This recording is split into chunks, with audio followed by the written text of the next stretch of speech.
नमस्कार। मैं बलवान सिंह। इस वीडियो में 7वीं कक्षा की इतिहास की पाठ्य पुस्तक हमारे अतीत 2 के तीसरे अध्याय दिल्ली के सुल्तान के बारे में पढ़ेंगे। इससे पहले वाली जो वीडियो थी उसमें मैंने आपको जो है इसके बारे में, तालिका के बारे में बताया था, और इस पाठ के अंदर जितने शासक थे जो तालिका में दिए हुए हैं, दिल्ली के शासक 1165 से और जो है 1526 तक, इसके बारे में मैंने विस्तार पूर्वक जो है इससे पहले वाली वीडियो के अंदर बताया है। और बाकी की जो जानकारियां हैं इस पाठ की वो हम इस वीडियो में पढ़ेंगे, ताकि पाठ का कोई अंश जो है वो रहे ना।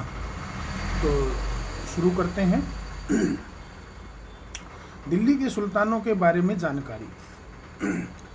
दिल्ली के सुल्तानों के बारे में जानकारी प्राप्त करने के जो है वो जरिए जो है वो है अभिलेख, सिक्के और स्थापत्य यानी भवन निर्माण कला। इनसे हमें सुल्तानों के बारे में बहुत सारी जानकारियाँ मिलती हैं। इसके साथ साथ और भी बहुत सारी महत्वपूर्ण जानकारियाँ जो है वो इन सुल्तानों के शासनकाल में जो फारसी भाषा में लिखे हुए जो इतिहास हैं, तारीख और तवारीख। तारीख जो है एक वचन है और तवारीख एक उसका जो है बहुवचन है, के ज़रिए से भी मिल जाती है। चित्र में जैसे कि बताया है, ये पहले चित्र के अंदर कागज़ बनाते हुए दिखाया, दूसरे चित्र के अंदर जैसे लेखन कला लिख रहा है, तीसरे में सोने को पिघलाकर जो महत्वपूर्ण शब्द हैं और अनुच्छेद हैं उनको जो है दिखाया जाता था सोने से अंकित करके, और चौथे चित्र के अंदर जो है जिल्द चढ़ाई जाती थी। इस प्रकार से जो है पांडुलिपि तैयार करने के ये 4 चरण दिखाए गए हैं। जो तवारीख के लेखक जो होते थे वे जो है शिक्षित लोग होते थे, पढ़े लिखे होते थे। उनमें जैसे सचिव, प्रशासक, कवि और दरबारी, ये जो है शासकों को जो है प्रशासन करने की सलाह भी देते थे और न्याय संगत शासन के महत्व पर बल भी देते थे। यहाँ पर एक बताया गया न्याय चक्कर। न्याय चक्कर जो है ये फ़ख-ए-मुदब्बिर जो एक इतिहासकार हैं 13वीं सदी के, उन्होंने न्याय चक्कर के बारे में लिखा है कि राजा का काम सैनिकों के बिना नहीं चल सकता, और सैनिक जो है वो वेतन के बिना काम नहीं करेंगे। और वेतन कहाँ से आएगा? वेतन आएगा किसानों से एकत्रित किए गए राजस्व से, मगर किसान भी राजस्व तभी चुका सकेंगे जब वे खुशहाल और प्रसन्न हों। ऐसा तभी हो सकता है जब राजा न्याय और ईमानदार प्रशासन को बढ़ावा दे। तो इस प्रकार से ये एक न्याय का चक्कर यहाँ पर दर्शाया गया है। यहाँ पर जो है बताया गया कि जो तवारीख के जो लेखक हैं वे गांव में नहीं रहते थे, वे शहरों में ही रहते थे, और जो है वे इतिहास जो शासकों के लिखते थे वो इस उम्मीद के साथ लिखते थे कि उनको जो है बहुत सारा इनाम मिलेगा। और तीसरी बात ये थी कि वे जो है शासकों को अक्सर जो है जन्म सिद्ध अधिकार और लिंग भेद पर आधारित आदर्श समाज व्यवस्था बनाए रखने की सलाह देते थे। जन्म सिद्ध का मतलब है जन्म के आधार पर विशेषाधिकार का दावा, अर्थात उच्च कुल के अंदर पैदा होने पर जो है उसको जो है शासन करने का अधिकार विरासत में मिल जाता था। लिंग भेद का मतलब यहाँ पर है कि पुरुष और स्त्रियों के बीच सामाजिक तथा शारीरिक संबंधी जो रचना संबंधी अंतर, और इसमें जो है लिंग भेद में औरत को जो है शासन करने के लायक नहीं माना जाता है और पुरुषों को जो है इसके लायक माना जाता है। तो ऐसी जो है सलाह अक्सर जो है ये लेखक शासकों को देते रहते थे। 1236 में रजिया सुल्तान जो इल्तुतमिश की बेटी थी वो सिंहासन पर बैठी, लेकिन उस समय जो है उस समय लोगों की धारणा के अनुसार जो है कोई औरत जो है शासक बने, ऐसी मान्यता जो है वो लोग नहीं दे रहे थे उसको। और 1240 में उसे सिंहासन से हटा भी दिया गया। ये मैं पहले भी बता चुका हूँ पिछली वीडियो के अंदर। रज़िया के बारे में मिनहाज ए सिराज एक इतिहासकार है, उन्होंने जो है यहाँ लिखा है कि ईश्वर ने जो आदर्श समाज व्यवस्था बनाई है उसके अनुसार स्त्रियों को पुरुषों के अधीन होना चाहिए और रानी का शासन इस व्यवस्था के विरुद्ध जाता था। इसलिए वह पूछता है, खुदा की रचना के खाते में उसका ब्यौरा चूंकि मर्दों की सूची में नहीं आता, इसलिए इतनी शानदार खूबियों से भी उसे आखिर हासिल क्या हुआ। तो इस प्रकार के विचार मिनहाज ए सिराज के थे। और जो है रज़िया ने अपने अभिलेखों और सिक्कों पर अंकित करवाया कि वह सुल्तान इल्तुतमिश की बेटी थी। आधुनिक आंध्र प्रदेश के वारंगल क्षेत्र में किसी समय काकतीय वंश का राज्य था और वहाँ की जो रानी थी उस वंश की वो थी रुद्रमा देवी। 1262 से 1289 तक जो है उसने शासन किया। और वो जो है रज़िया सुल्तान से बिल्कुल विपरीत उसका व्यवहार था। उसने अभिलेखों में जो है अपना नाम पुरुषों जैसा लिखवाकर भ्रम पैदा किया। और एक और महिला शासक थी कश्मीर की रानी दिद्दा, जो है उनका नाम दीदी यानी बड़ी बहन से निकला जाहिर हो रहा है। प्रजा ने शायद उसको जो है स्नेह भरा संबोधन दिया होगा ऐसा नाम देकर। दिल्ली सल्तनत का विस्तार गैरिसन शहर से साम्राज्य तक। गैरिसन शहर का मतलब होता है कि ऐसा शहर बसाया जाता है, उसके चारों ओर जो है किलेबंदी की जाती है और उसके अंदर जो है सैनिक रहते हैं, उसको गैरिसन शहर कहते हैं। तो दिल्ली सल्तनत का विस्तार गैरिसन शहर से साम्राज्य तक, यानी शुरू में जो है दिल्ली एक गैरिसन शहर के रूप में विकसित हुआ। और जो है ये जो चित्र दिया हुआ है शमसुद्दीन इल्तुतमिश द्वारा जो है उस समय जो शहर जीते थे उनके नाम दिए हुए हैं सारे के सारे इस चित्र में। 13वीं शताब्दी के आरंभिक वर्षों में दिल्ली के सुल्तानों का शासन गैरिसन के निवास के लिए बने मजबूत किलेबंद शहरों से परे शायद ही कभी फैला हुआ, अर्थात वे गैरिसन शहर के आसपास ही रहते थे। उससे दूर दराज के जो क्षेत्र थे वहाँ पर जो है नियंत्रण करना बहुत ही मुश्किल था। इसलिए उन्हें आवश्यक सामग्री रसद आदि के लिए व्यापार, राजस्व यानी कर या लूटमार पर ही निर्भर रहना पड़ता था। भीतरी प्रदेशों का मतलब यहाँ पर है कि किसी शहर या बंदरगाह के पास के इलाके जो उस शहर के लिए वस्तुओं और सेवाओं की पूर्ति करते थे। दिल्ली से बहुत दूर बंगाल और सिंध के जो गैरिसन शहर थे उन पर नियंत्रण पाना बड़ा ही मुश्किल था। और थोड़े से भी जो है बगावत या युद्ध या मौसम ख़राब होने से भी संपर्क टूट जाते थे। और हमेशा जो है शासन को अफ़गानिस्तान से आने वाले हमलावरों और सूबेदारों से चुनौती मिलती रहती थी, जो जरा सी भी कमज़ोरी पर अपना विद्रोह का झंडा गाड़ देते थे। और इन चुनौतियों के चलते सल्तनत बड़ी मुश्किल से किसी तरह अपने आप को बचाए हुए थी। गयासुद्दीन बलबन जो है के शासनकाल में जो है इसका संस्थापन हुआ और इसका विस्तार हुआ अलाउद्दीन खिलजी और मोहम्मद तुगलक के राज्यकाल में।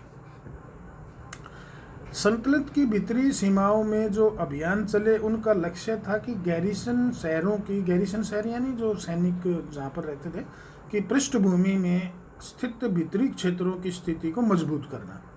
और इन अभियानों के तहत जो गंगा यमुना के दोआब के जो जंगल थे उनको साफ करवाया गया। वहाँ पर जो लोग रह रहे थे, जो शिकारी संग्राहक थे और जो चरवाहे थे, उनको जो है उनके पर्यावास से जो है खदेड़ दिया गया। और जो ज़मीनें थी उनकी वो किसानों को दे दी और कृषि कार्य को प्रोत्साहन दिया गया ताकि राजस्व मिल सके और फसलें मिल सके। और व्यापार मार्गों की सुरक्षा और क्षेत्रीय व्यापार की उन्नति की खातिर नए किले बनाए गए, गैरिसन शहर बसाए गए और कुछ और शहर बसाए गए। दूसरा जो विस्तार सल्तनत की बाहरी सीमा पर हुआ, अलाउद्दीन खिलजी के शासनकाल में दक्षिण भारत को लक्ष्य करके सैनिक अभियान शुरू किए गए और ये सैनिक अभियान जो है मोहम्मद बिन तुगलक के समय में अपनी चरम सीमा पर पहुँचे। इन अभियानों के अंदर जो है सेनाओं ने हाथी, घोड़े, गुलाम और मूल्यवान वस्तु धातुएं जो है वो अपने कब्जे में ली। दिल्ली सल्तनत की सेनाओं की शुरुआत में बहुत कमज़ोर थी, मगर धीरे धीरे जो है मोहम्मद तुगलक के राज्यकाल के समय तक जो है इस उपमहाद्वीप का एक विशाल क्षेत्र इसके युद्ध अभियान के अंतर्गत आ चुका था। इसने शत्रुओं की सेनाओं को परास्त किया और शहरों पर कब्जा किया।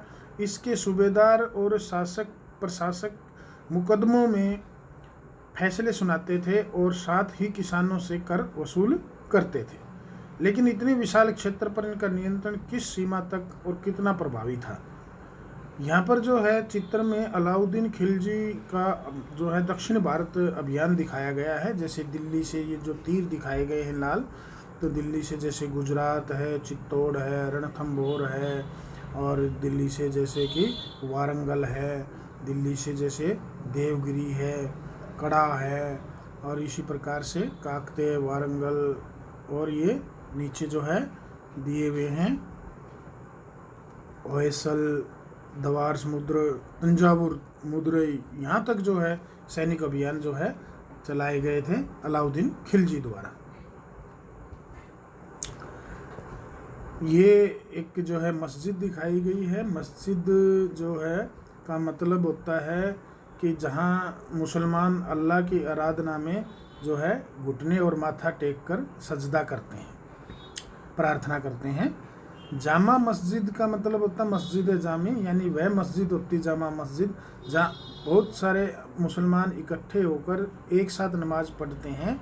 और नमाज की रस्म के लिए सारे नमाजियों में से जो सबसे अधिक विद्वान पुरुष होता है और बहुत सम्माननीय होता है उसको नेता चुना जाता है, इसको कहते हैं इमाम। और शुक्रवार की नमाज के दौरान जो है ये जो इमाम होता है ये धर्म उपदेश भी देता है, जिसको खुतबा भी कहा जाता है। नमाज के दौरान मुसलमान मक्का की तरफ मुंह करके खड़े होते हैं। मक्का जो है मुसलमानों का धार्मिक स्थल है जो है इसलिए मक्का की तरफ मुंह करके खड़े होते हैं। भारत में जो मक्का पश्चिम की ओर पड़ता है तो मक्का की ओर जो दिशा होती है उसको किबला भी कहा जाता है। ये जो है ऊपर जो है ये मस्जिद दिखाई गई है और ये 12वीं सदी के आखिरी दशक में बनी कुव्वत अल इस्लाम मस्जिद है और इसकी मीनारें भी दिखाई गई हैं। ये जामा मस्जिद दिल्ली के सुल्तानों द्वारा बनाए गए सबसे पहले शहर में स्थित है। इतिहास में इस शहर को दिल्ली एक कुहना यानी पुराना शहर कहा गया है। इस मस्जिद का जो विस्तार है वो इल्तुतमिश ने और अलाउद्दीन खिलजी ने किया। मीनार 3 सुल्तानों ने मिलकर बनवाई। कुतुबुद्दीन ऐबक ने इसकी नींव रखी, इल्तुतमिश ने इसको जो है 4 मंजिला बनवाया और बाद में फिरोज शाह तुगलक के टाइम में जो है 4थी मंजिल को आनी पहुंच गई थी, इसलिए फिरोज शाह तुगलक ने इसकी 4थी मंजिल की जगह इसमें 2 मंजिलें और बना दी और अब कुतुब मीनार में 5 मंजिलें हैं। ये मस्जिदों के चित्र दिखाए गए हैं। दिल्ली के सुल्तानों ने सारे उपमहाद्वीप अनेक शहरों में मस्जिदें बनाए। इससे उनके मुसलमान और इस्लाम के रक्षक होने के दावे को बल मिलता था। समान आचार संहिता और आस्था का पालन करने वाले श्रद्धालुओं के परस्पर एक समुदाय के जुड़े होने का बोध भी उत्पन्न करती थी। ये मस्जिदें एक समुदाय का अंग होने के बोध को प्रबल करना जरूरी था, क्योंकि मुसलमान अनेक भिन्न भिन्न प्रकार की पृष्ठभूमियों से आते थे, तो इसलिए मस्जिदें उनमें जो है एकता का जो है एक भाव लाने में सहायक थी। यहाँ पर जो है चित्र 5 के अंदर ये जमाली कमाली की मस्जिद 1520 के दशक के आखिरी दिनों में निर्मित, ये 4 नंबर है, ये 5 नंबर है। खिलजी खलजी भी कहते हैं और खिलजी भी लिखा जाता है। तुगलक वंश, खिलजी और तुगलक वंश के अंतर्गत प्रशासक और समेकन। नज़दीक से एक नज़र, दिल्ली सल्तनत जैसे विशाल साम्राज्य के समेकन, समेकन का मतलब होता है एकीकरण, यानी मिलाकर एक करना, के लिए विश्वसनीय सूबेदारों तथा प्रशासकों की जरूरत थी। दिल्ली के जो शुरुआती सुल्तान जैसे इल्तुतमिश सामंतों और जमींदारों के स्थान पर अपने विशेष गुलामों को सूबेदार नियुक्त करना अधिक पसंद करते थे। इन गुलामों को फारसी में बंदगा कहा जाता है तथा इन्हें सैनिक सेवा के लिए खरीदा जाता था। उन्हें राज्य के कुछ बहुत ही महत्वपूर्ण राजनीतिक पदों पर काम करने के लिए बड़ी सावधानी से जो है ट्रेनिंग दी जाती थी, प्रशिक्षित किया जाता था। वे क्योंकि पूरी तरह अपने मालिक पर निर्भर होते थे, इसलिए सुल्तान भी विश्वास करके उन पर निर्भर हो सकते थे। यहाँ पर सुल्तानों के बारे में एक सलाह दी है कि जिस गुलाम को हमने पाला पोसा और आगे बढ़ाया उसकी हमें देखभाल करनी चाहिए, क्योंकि तकदीर अच्छी हो तभी पूरी जिंदगी में कभी कभी ही योग्य और अनुभवी गुलाम मिलता है। बुद्धिमानों का कहना है कि योग्य और अनुभवी गुलाम बेटे से भी बढ़कर होता है। खलजी और तथा तुगलक शासक जो है वो गुलामों का इस्तेमाल करते रहे, बंदगा का, और साथ ही अपने पर आश्रित निम्न वर्ग के लोगों को भी ऊंचे राजनीतिक पदों पर बैठाते रहे।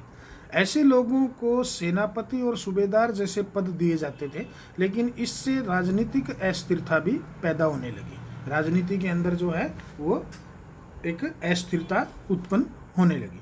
गुलाम और आश्रित अपने मालिकों और संरक्षकों के प्रति तो वफादार रहते थे, मगर उनके उत्तराधिकारियों के प्रति नहीं। यानी गुलाम जो है वो अपने मालिकों के प्रति वफादार थे, लेकिन उनके जो मालिकों के गुजर जाने के बाद जो उनके उत्तराधिकारी थे तो जरूरी नहीं था कि वो उनके प्रति वफादार हो। नए सुल्तानों के अपने नौकर होते थे।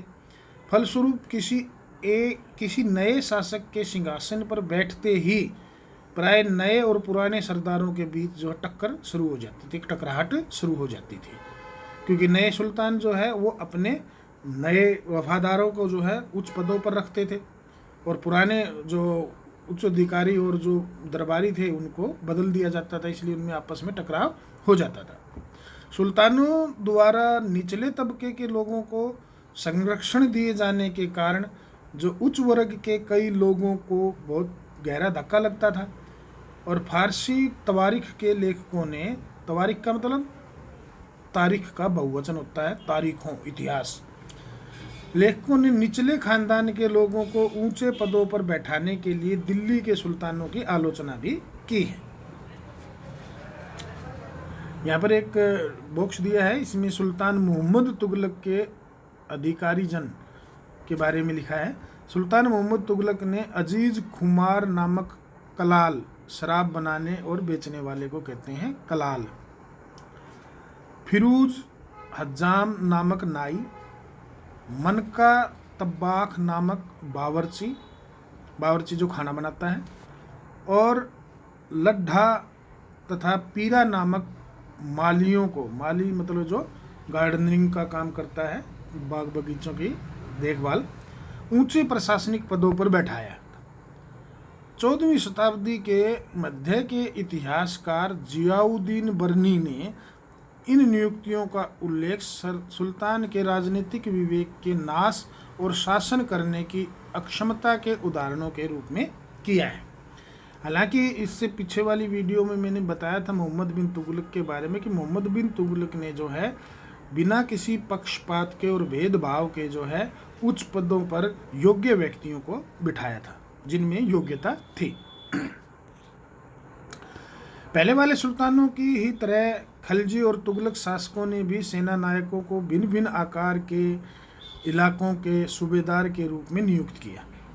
ये इलाके इक्ता कहलाते थे। जिन इलाकों पर सूबेदार नियुक्त किए जाते थे उनको इक्ता कहते थे और इनको संभालने वाले को इकदार या मुक्ति कहते थे। मुक्ति का जो कर्तव्य होता था, जो फर्ज था, वो सैनिक अभियानों का नेतृत्व करना होता था, सैनिक अभियानों की भागडोर संभालना, और अपने इक्तो यानी अपने इलाकों में कानून और व्यवस्था बनाए रखना।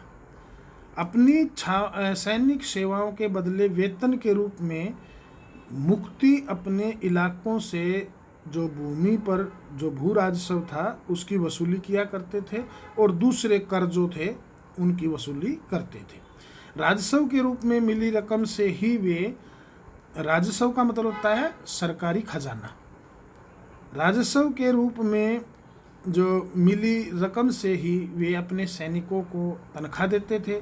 मुक्ति लोगों पर काबू रखने का सबसे प्रभावी तरीका यह था कि उनका पद वंश परंपरा से न चले और उन्हें कोई भी इक्ता थोड़े थोड़े समय के लिए ही मिले, जिसके बाद उनका स्थानांतरण कर दिया जाता। यानी इक्ता कोई खानदानी नहीं था, वंश परंपरा के हिसाब से नहीं था, उसको जो है इक्ता को बदल दिया जाता था थोड़े से समय के बाद। सुल्तान अलाउद्दीन खिलजी और मोहम्मद तुगलक के शासनकाल में नौकरी के इस कठोर नियमों का बड़ी सख्ती से पालन होता था।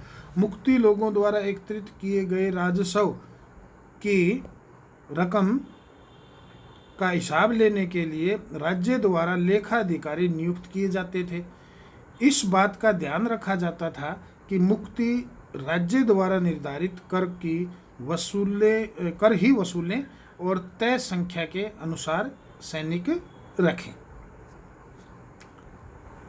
जब दिल्ली के सुल्तान शहरों से दूर आंतरिक इलाकों को भी अपने अधिकार में ले आए तो उन्होंने भूमि के स्वामी सामंतों और अमीर जमींदारों को भी अपनी सत्ता के आगे झुकने के लिए मजबूर कर दिया। यानी सामंतों और जमींदारों को भी उन्होंने अपने आधिपत्य में ले लिया। अलाउद्दीन खिलजी के शासनकाल में भू राजस्व के निर्धारण, भू राजस्व यानी भूमि के ऊपर लगने वाला कर जो सरकार के द्वारा निर्धारित किया जाता है, भू राजस्व के निर्धारण और वसूली के कार्य को राज्य अपने नियंत्रण में ले आया। स्थानीय सामंतों से कर लगाने का अधिकार छीन लिया गया, जब बल्कि स्वयं उन्हें भी कर चुकाने को बाध्य कर दिया। यानी कि अब सामंत पहले जो है खुद राजस्व एकत्रित करते थे, अब उनको भी राजस्व एकत्रित करने का अधिकार भी छीन लिया उनसे और अब उन्हें भी खुद टैक्स जो है यानी कर चुकाना पड़ेगा। सुल्तान के प्रशासकों ने ज़मीन की पैमाइश की और इसका हिसाब बड़ी सावधानी से रखा। कुछ पुराने सामंत और जमींदार राजस्व के निर्धारण और वसूली अधिकारी के रूप में सल्तनत की नौकरी करने लग गए। उस समय 3 तरह के कर थे। कृषि पर, जिसे खराज कहा जाता था और जो किसान की उपज का लगभग 50% तो था, दूसरा था मवेशियों पर और तीसरा था घरों पर।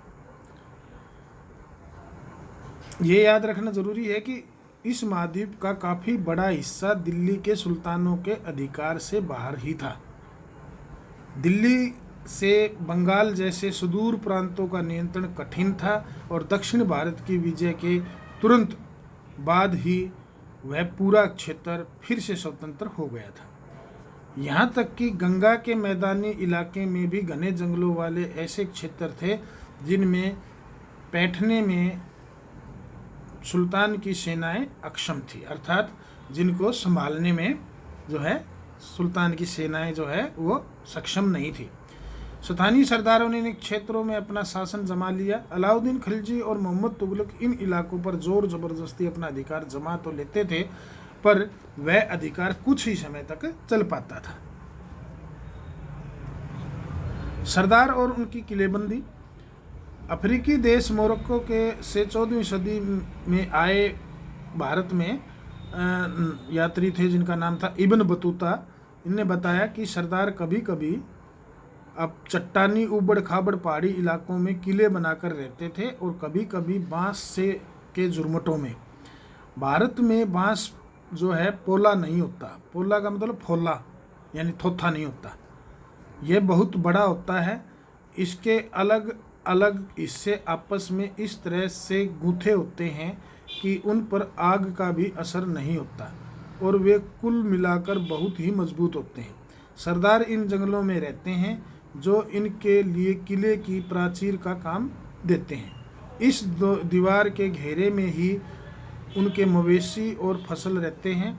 अंदर ही पानी भी उपलब्ध रहता है, अर्थात वहाँ एकत्रित हुआ वर्षा का जल। इसलिए उन्हें प्रबल बलशाली सेनाओं के बिना हराया नहीं जा सकता। ये सेनाएं जंगल में घुसकर खास तौर से तैयार किए गए औजारों से बांसों को काट डालती है। चंगेज खां के नेतृत्व में मंगोलों ने 1219 में उत्तर पूर्वी ईरान में ट्रांस ऑक्सिया, आधुनिक उज्बेकिस्तान कहते हैं जिसको, पर हमला किया। उसके शीघ्र बाद ही दिल्ली सल्तनत को उनका दावा झेलना पड़ा। अलाउद्दीन खिलजी और मोहम्मद तुगलक के शासन कालों में जो है इन मंगोलों को जो है यहाँ से वापस जाना पड़ा और इनको खदेड़ने के लिए जो है एक बहुत बड़ी विशाल सेना का गठन करना पड़ा जो है अलाउद्दीन खिलजी और मोहम्मद तुगलक को। और इतनी विशाल सेना को संभालना प्रशासन के लिए भारी चुनौती थी। इन सुल्तानों ने कैसे काम किया वो इसमें आगे हम आपको लिस्ट में बताते हैं। ये अलाउद्दीन खिलजी के समय में जो है हमले हुए थे और इनका सामना करने के लिए खिलजी ने एक बहुत बड़ी विशाल सेना, स्थायी सेना तैयार की थी। और इस सैनिक को जो है एक नए शहर में बसाया गया, गैरिसन शहर बनाया गया जिसका नाम था सीरी, जो कि शुरू में आपको चित्र में दिखाया गया था। और सैनिकों का पेट भरने की समस्या को जो है, जैसे अभी बताया था आपको कि गंगा यमुना के बीच की भूमि से जो है उसको खाली करवाया गया था, जंगलों को काटा गया था और वहाँ पर जो है किसानों को दे दी गई थी और उससे जो पैदावार होती थी उसका 50% हिस्सा जो है कर के रूप में लिया जाता था और सैनिकों को जो है वेतन दे दिया जाता था। अलाउद्दीन ने सैनिकों को इक्ता के स्थान पर नकद वेतन देना तय किया। इक्ता का मतलब है ज़मीन देना, यहाँ पर जो उसने नकद वेतन दिया। सैनिक अपना आवश्यक सामान दिल्ली के व्यापारियों से खरीदते थे और ये इस बात का आशंका थी कि व्यापारी अपनी चीज़ों को कहीं कीमतें ना बढ़ा दे, तो उसे रोकने के लिए अलाउद्दीन खिलजी ने जो है कीमतों पर नियंत्रण लागू कर दिया। अफसर जो है वो बड़ी सावधानी से कीमतों का सर्वेक्षण करते थे और जो व्यापारी निश्चित दरों का उल्लंघन करते थे उन्हें सज़ा मिलती थी। इसलिए अलाउद्दीन खिलजी के समय पर ही जो है कीमतों का नियंत्रण लागू करने की प्रथा शुरू हुई थी। अलाउद्दीन के प्रशासनिक कदम काफ़ी सफल रहे। इतिहासकारों ने कीमतों में कमी और बाजार में वस्तुओं की कुशलता से आपूर्ति के लिए उनके शासनकाल की बहुत प्रशंसा की है।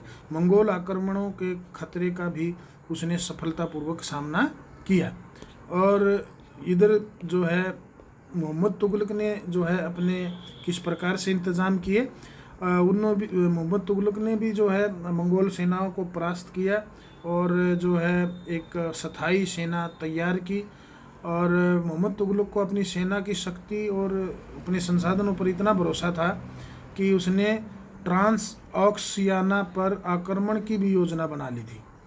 नए गैरिसन शहर बसाए। दिल्ली के 4 शहरों में से सबसे पुराने शहर दिल्ली एक कुहना, जिसको पुरानी दिल्ली भी कहते हैं, उनके निवासियों को वहाँ से निवासियों को खाली करवा के वहाँ पर सैनिक छावनी बना दी और उनको जो है पुराने शहर के जो निवासी थे उनको नई राजधानी जो दौलताबाद बनाई थी वहाँ पर भेज दिया गया। और सेना को जो है खिलाने के लिए, पेट भरने के लिए उसी इलाके से खाद्यान्न इकट्ठा किया जाता था। लेकिन सैनिकों की विशाल संख्या की ज़रूरतें पूरी करने के लिए सुल्तान ने जो है एक्स्ट्रा टैक्स लगाए, अतिरिक्त कर भी लगाए और इस दौरान एक बहुत बड़ा अकाल भी पड़ा था। मोहम्मद तुगलक भी अपने सैनिकों को नकद वेतन देता था, लेकिन कीमतों पर नियंत्रण करने की जगह उसने जो है एक सांकेतिक मुद्रा चलाई, टोकन। और ये सिक्के धातु के बने होते थे, लेकिन सोने चांदी के नहीं थे ये, बल्कि किसी सस्ती धातु के बने होते थे। 14वीं सदी के लोगों को इस मुद्रा पर भरोसा नहीं था, वे बड़े चतुर थे। अपने सोने चांदी के सिक्कों को वे बचा कर रख लेते थे और सारे के सारे जितने जो कर थे वे टोकन मुद्रा से ही चुकाते थे। इस सस्ती मुद्रा जैसी जाली सिक्के भी बड़ी आसानी से बनाए जा सकते थे। मोहम्मद तुगलक के द्वारा जितनी भी योजनाएं बनाई गई सारी असफल रही। प्रशासनिक कदम भी उसके बेहद असफल रहे। कश्मीर पर जो है उसका बिल्कुल भी नियंत्रण नहीं रहा। तब उसने तुरान पर हमला करने का इरादा छोड़ दिया और अपनी विशाल सेना को भंग कर दिया। इस बीच उसने प्रशासन संबंधी जो कदम उठाए थे उनमें कई परेशानियां पैदा हो गई। दौलताबाद ले जाए जाने से लोग बहुत नाराज थे। करों में वृद्धि और गंगा यमुना के दोआब में अकाल से तंग जनता ने बगावत जैसी हालात शुरू कर दिए और आखिर में मोहम्मद तुगलक को जो है टोकन मुद्रा वापस लेनी पड़ी। तो इस प्रकार से अलाउद्दीन खिलजी की और मोहम्मद बिन तुगलक की ये योजनाएं थी। इन तमाम असफलताओं की गिनती करने में हम कभी कभी जो है भूल जाते हैं कि सल्तनत के इतिहास में पहली बार दिल्ली के किसी सुल्तान ने मंगोल इलाकों को फतह करने के अभियान की योजना बनाई थी। जहां अलाउद्दीन खिलजी का बल प्रतिरक्षा पर था, वह मोहम्मद बिन तुगलक के द्वारा उठाए गए कदम मंगोलों के विरुद्ध सैनिक आक्रमण की योजना के हिस्से थे। 15वीं और 16वीं शताब्दी में सल्तनत, जैसा कि तालिका 1 में जो है आपने देखा था कि जो है किस प्रकार से शुरुआत में जो है तोमर वंश से लेके और 1526 तक का दिखाया था वंश की तालिकाएं।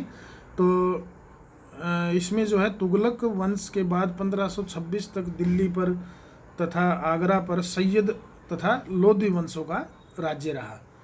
और जैसा कि पिछली वीडियो में बताया था कि अंतिम जो लोधी वंश का शासक था उसने अपनी स्वेच्छा से जो है राज जो है वो आगे जो है दे दिया मुगलों को।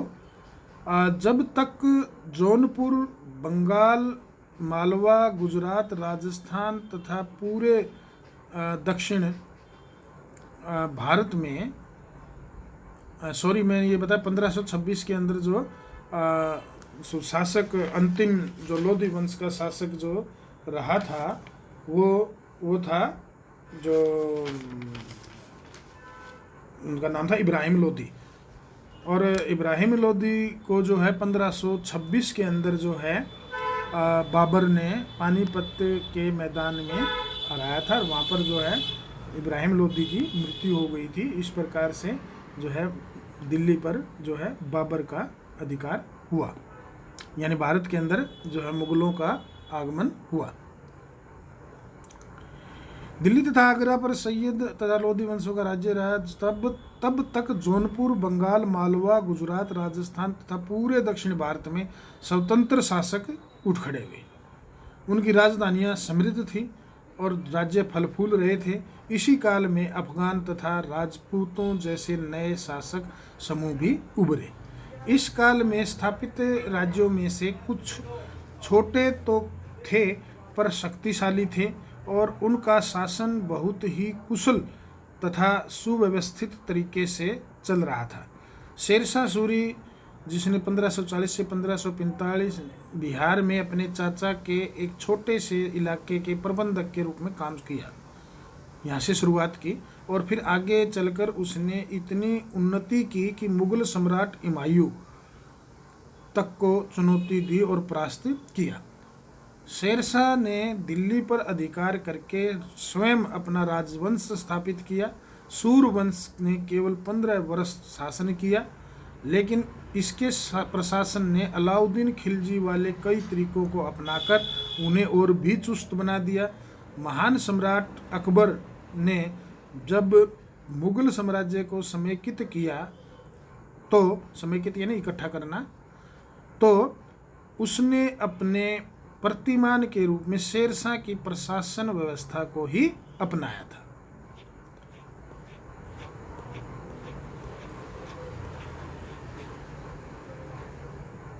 तो इतना ही करेंगे इसमें।